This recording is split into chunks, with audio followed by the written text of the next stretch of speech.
ମଧ୍ୟରେ होउची द्वितीय श्रेणी प्रथम श्रेणी ପାଇଁ କାମ होउची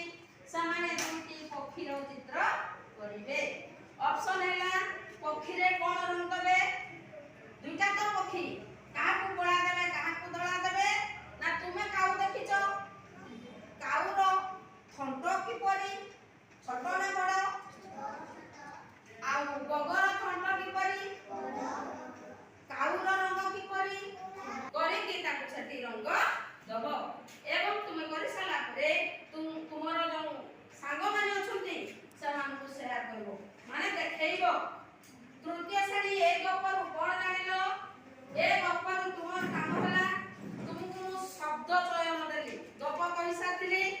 शब्द कोन देथिली काऊ बग अंगार धळा तोड़ा आउरी फे पागो पाउंस छिड़ा की स्वागत करडा कहो छिड़ा देखो तो उत्तरटा कहो काऊरा बाटे उठन कहो माडे नै सारु काटे ना काऊ गोटिए